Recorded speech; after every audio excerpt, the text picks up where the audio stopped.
What if I told you there was an alternate ending for Joe's most compatible love interest? The one who gave as good as she got, the fiercest woman he ever went up against. Obviously, I'm talking about Love Quinn.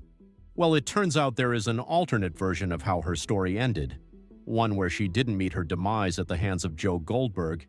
Instead, she died believing she had already killed him, wiping her hands clean of him in the process. In the novel You Love Me, Love Quinn's mindset follows a similar trajectory to what we saw in the show, but her death plays out completely differently.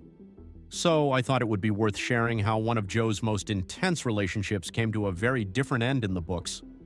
And trust me, the story and its climax are just as dramatic as what we saw on screen. Let's get into it. Here is Love Quinn's alternative ending in You. Spoiler warning, this video contains major plot details from the books. Now, Love doesn't feature as prominently in the third book of the You series. Her role is more about the consequences of her and Joe's fractured relationship. When the story picks up, their paths have diverged far from what she imagined when they first fell for each other. To fully understand her fate, we need to go back to the end of Hidden Bodies, the second novel. At the end of Hidden Bodies, Joe gets arrested, implicated in the murders of Beck and Peach, something that in the show took until the end of Season 5 to catch up with. While under suspicion, Joe isn't all that worried. He believes that Love's super-wealthy family will bail him out because of how deeply she cares for him. And he's right, they do bail him out. But there's a catch. The condition for his freedom is that he must stay far away from Love Quinn, permanently. In exchange, her family offers him several $1 million to disappear from her life. And being the master of slipping into new identities, Joe agrees. He relocates to Bainbridge Island, just outside of Washington. Another key detail, Love gave birth to their son while Joe was in prison. He had never even met his child before being exiled.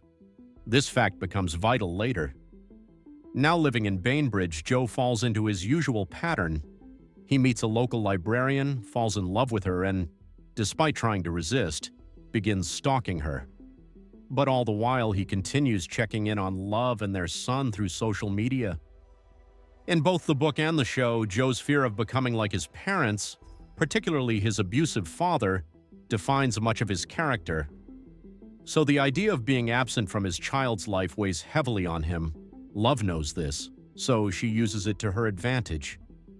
She lures Joe to Los Angeles with the promise of seeing their son, arranging for them to meet alone for the first time since his arrest. And once they're together in a room, she pulls a gun on him. This isn't just a threat, she intends to kill him. Love fires the gun. The bullet hits Joe in the head. He drops. Believing she's killed the man she loved more than anyone, she then turns the gun on herself. And that's how her story ends, at least for her. But Joe isn't dead. He survives the gunshot. Love, however, is gone for good. Her death in the novel is chilling, poetic, and deeply tragic. She believed she had rid the world of Joe Goldberg and ensured no one else could have him. In her eyes, she had taken control of the narrative, but in reality, Joe lived and went on to repeat the same cycle with someone new. So yes, in both versions of the story, Love dies. But in the book, the cause and emotional weight of her death are vastly different, arguably darker and more dramatic. I loved the Season 3 finale of the show.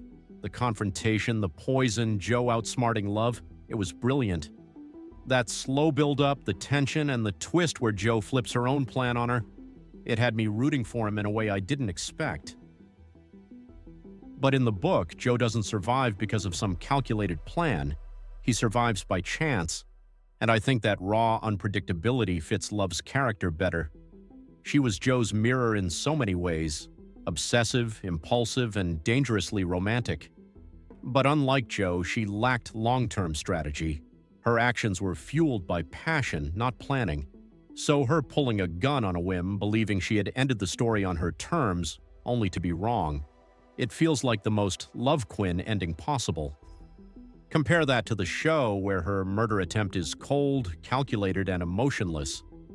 The Love Quinn of the book was emotional, erratic, and absolutely unable to imagine a life without Joe. So when she thought she'd lost him, When she thought she killed him, she couldn't live with that reality. From a tonal standpoint, her death by her own hand feels more fitting.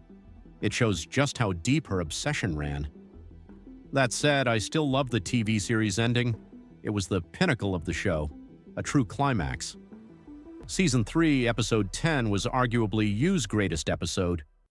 After that, the show dipped in quality, and nothing quite topped the brilliance of that finale. Still, imagining the book's version playing out on screen is compelling. I can see it now. Not the cold, still version of love we saw in Season 3, but the passionate, unhinged love from Season 2. Wild, emotional, desperate. That version of her dying by suicide after believing she killed Joe would have been haunting in a very different but fitting way. So there you have it. Love Quinn's alternate ending in You.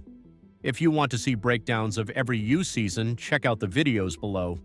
And don't forget to subscribe so you don't miss future uploads.